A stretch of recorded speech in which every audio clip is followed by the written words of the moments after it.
A very good morning and once again welcome to this interview series PARICHAYA. That's a program telecast on Vyasa Darshan, a YouTube channel of Fakir University, managed by the Department of Journalism and Mass Communication of the university. So friends, like every other episode, today we have a amazing guest with us. He is Pratik Indalkar, IFS DFO Baleshwar. Welcome sir, welcome to the studio and welcome to our program.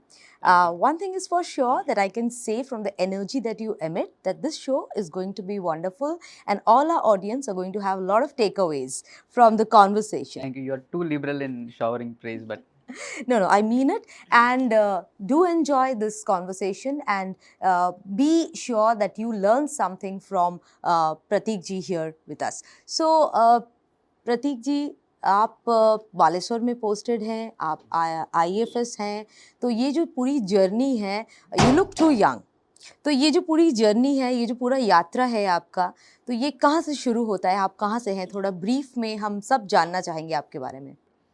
अच्छा. So I am from Maharashtra, and since childhood I had this dream or aspiration to get into by cracking UPSC, getting into some central level service. My grandfather had put that in my head when I was very small. तो तब से मेरे दिमाग में है. तो वो grandfather's dream became my dream. My father was in service, in government service, Maharashtra government service. So I used to see him. I thought this is an amazing job. By one decision, you can create positive impact in lives of many people. तो वहाँ से मेरा inclination it kept on increasing. I did my mechanical engineering from Mumbai University. Post that, I started preparing for UPSC. After a few years of struggle, I got through it, and I cleared my exam in 2022. So I'm IFS 2023. Okay, so what does an IFS do? आपका basic main काम क्या होता है? ले man शब्दों में हम अगर बताएं हमारे जनता को, हमारे जो स्टूडेंट्स हैं, कईयों के मन में होगा कि वो IFS बने, तो मेन मोटा मोटी रूप से आपका काम क्या होता है? Okay, so IFS is an all India service. Yeah. There are only 3 all India services in India: IS, IPS, IFS. Okay. IS becomes collector, who is the district head for revenue, managing the revenue land. IPS becomes SP, who takes care of the law and order. Yeah. And IFS becomes DFO, who takes care about all the forest resources. Okay. So forest resources not necessarily mean that there is a forest. Even if the land has forest written in any government record, it becomes forest land. Okay. So in Odisha, there is about 35 to 40% of area which comes under forest, including different data and definitions. So that land has to be taken care by us. Okay. So whatever is on that land also will be taken care by us. Okay. It might be forest, it might be grassland, it might be beaches. Okay. All the wildlife there, we have to take care of all. When we take care of all this, there are different kind of things that are coming to my office. There will be some illegal things going on. There will be illegal sand mining, illegal quarries going on, maybe some poaching and hunting, wildlife smuggling. All these things we need to take care of. We need to stop it. That is our protection duties. Then comes our developmental duties, where we get some targets, financial as well as physical. We go for plantation activities. We go for, we create assets as well, some soil moisture conservation assets, some reservoirs, some small check dams, so that the wildlife can have water from there. Some civil structures also we need to, because our staff is there, our frontline staff works in a very, very difficult situation, which is very remote, very inaccessible. That is developmental aspect we are doing. Apart from that, we need to engage all the communities, the local communities, because this is a very pertinent thing that I want to share, that the pressure on forest is because of the forest fringe communities. Okay. Now, forest fringe communities are the communities living in and around the forest area, who have the traditional dependence on forest, which was sustainable at that time. With population explosion and with extractive means, it has started becoming difficult for the forest. So as a forest officer, I cannot go and tell them don't go inside forest. So I have to give some alternative livelihood to them, so that that dependence on forest reduces. Okay. So we are working in that as well to create livelihoods to the people of forest range communities. So in Baleshwar, we have Chandipur, we have the horseshoe crab, the discussion going on today because we are celebrating International Horseshoe Crab Day. And there was a tagline that you have to conserve today for a better tomorrow. And there's this whole discussion about protection of the species that are going extinct.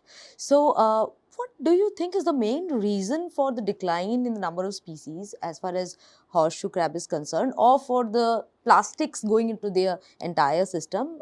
What are the major steps that you as an DFO are taking, to stop this or to preserve this entire species?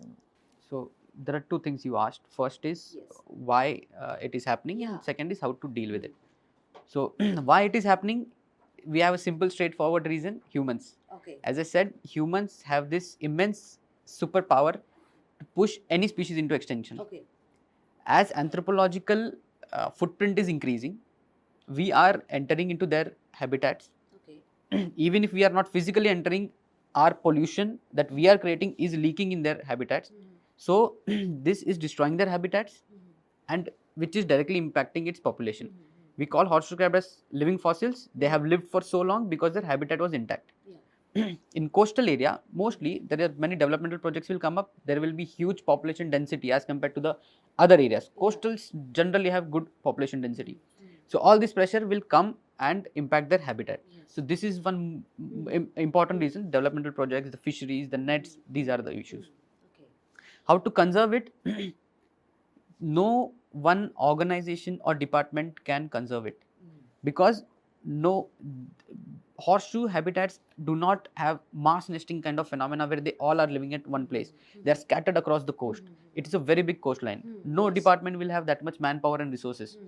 So we have to do onboarding of local communities. When local communities get onboarded, when there is awareness with them, when we do patrolling, joint patrolling with them, even when our staff is not present on ground, these people become our extended foot soldiers. So they will be taking care. They will be taking care that their net are not dismantled there.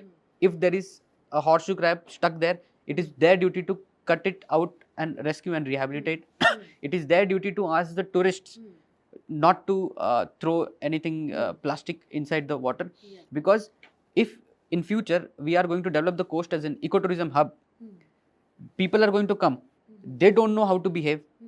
Whose responsibility is it? It is the responsibility of the local community to take the traditional culture which is there, to keep the beach clean. They have to show how things are done to the tourists as well, so that holistically the entire coastal system and the habitat of horseshoe crab will be preserved. Yeah, and now with this globalization and with this materialistic approach where everything is having a consumerist angle to it, people are also having this water sport facility or this beach activities going on a lot in this country. Especially if you see it's not very developed in Baleshwar, but in Goa and in other places, and they have developed a whole lot of activities around this this entire system. Beach resorts are also there. So, Chinua Achebe, a very famous author, once said that things fall apart when human civilization enters, something so closed, where I think a tiger would never want a human to be there in his or her area. So, what message do you have for students who are not, say, biology students or zoology students? Simple 4-5 things that if they can adopt in their own lives, then they will do a lot to the environment. I feel that today's students, as we see from social media and other media platforms, they are much more aware than the adults of today. So I hesitate to give some advice to them, but I will share my observation to it, that these students, wherever they go, they speak of civic sense. So what is civic sense? It encompasses all the good habits that a society should have. So when they are going on beach and saying that you should have civic sense, it means you should not throw plastic. You should not harass if there is a red crab, there is a horseshoe crab, you should not keep on poking it. You should know where our boundaries are. We should have a sustainable life of living. All these encompasses in civic sense, and the students know it. If I have to tell them something, I would tell that you have to be more forceful with respect to the civic sense idea, and you should tell it to your parents, to your relatives, because in the peer group everyone knows. If I am doing something wrong, I will have that thing in my mind that my peer group will be discarding me from their group. But it doesn't happen with your adult members of the society. So you should tell to the people who have not been groomed in such a way, that you should tell them what is civic sense, what are the things that you should do, you should not do. You should not, you can see most of the schools and colleges, they're very clean nowadays. So why students eat chocolates but they don't Throw it here and there. Yeah, yeah. that is what they are already doing. They are doing their part. It is the adults who are not doing their part. So if they convey this message to the adults, I think we can Things will be solved. And then this respect for one another. I mean, one species respecting the space of another species is also so important. Like coexistence is possible. I mean, for thousands and thousands of years, human beings were coexisting with other species around them. But then it was very like naturally coming to them. There were cows in the house. They were like, if a dog was there, they used to feed them. Even in our Sanatan Dharma, we used to feed to the birds also. We used to feed to like everyone around, and everyone coexisted, maybe in one big boundary or without boundary also. So I think that is something which we all should like embrace, and we all should live peacefully and more respectfully towards each other. So Pratik, is there any message that you want to give to the students who are watching these programs, because they are ambitious, they want to make their careers in different streams? So what do you think? Because in every episode we come out with this message to our students. You are yourself a successful administrator, so if you can give some message to the students. Message to students regarding career wise, I can give career wise is that before clearing the exam that you are going to give, maybe 10th or 12th, you should know that what are the opportunities ahead after that exam that you are going to give. Because what happens that after 10th, people start thinking, what will I do in 11th? Your exam is done, you don't have time. All the processes begin of taking admissions. So what do? You see your 10 friends, 8 of them are doing one thing, going to science. I did the same thing. Everyone was going to science, I just went into science. So that is something that should have been avoided. You should know about the career opportunities post 10th, post 12th, post graduation. That flowchart should be there. It is the responsibility of the teacher and the parents to tell it to the student what they are going to do. I have a lot of interest in humanities, but I never knew about those many humanity streams. So I went into science, I went into engineering, because everyone does that. So that can be avoided. Here we have journalism. I love journalism, but I was not exposed to that stream. So that kind of exposure is very important to the students at very tender age, so that they can have their aspiration. How can a person, there is one very very good saying that by Zakir Hussain. He said that if go to any school, you tell the students to draw nature.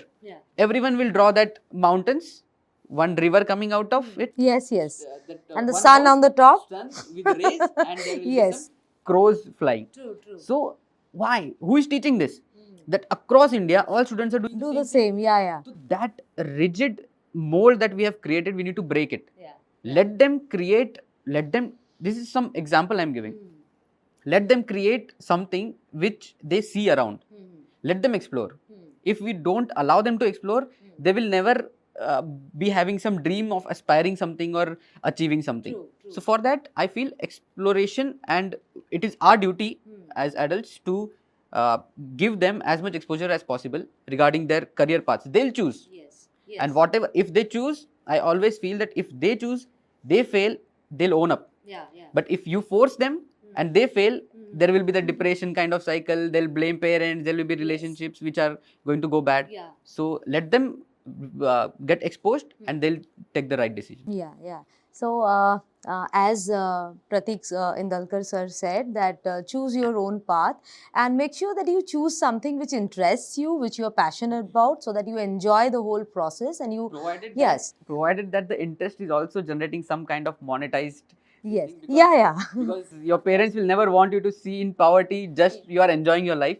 So that is also there. But then now so many streams, music में भी career है, dance में भी career है, art में भी career है, fashion designing में भी career है, even fitness industry इतना grow कर रहा है. So I think 20 years ago, 2 decades back, we did not know about so many different streams out there and so many career opportunities out there, but social media hasn't somehow brought that platform where people are coming to know. So yeah, very correct advice by you, sir, and I think the conversation can go on and on and on because we have come up with so many points, but we do have a time limit. बहुत अच्छा लगा आपसे बात करके. Thank you so much. और बहुत कुछ सीखा और हमारे दर्शकों ने भी आई एम श्योर बहुत कुछ सीखा होगा और we wish you all the best sir and thank you so much for coming to our studio and coming to our program. नमस्कार.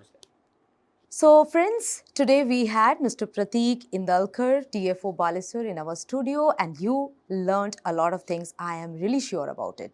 In the next episode, in the next program, in the next interview, we'll have a new guest and I am sure that you're going to like and subscribe our channel.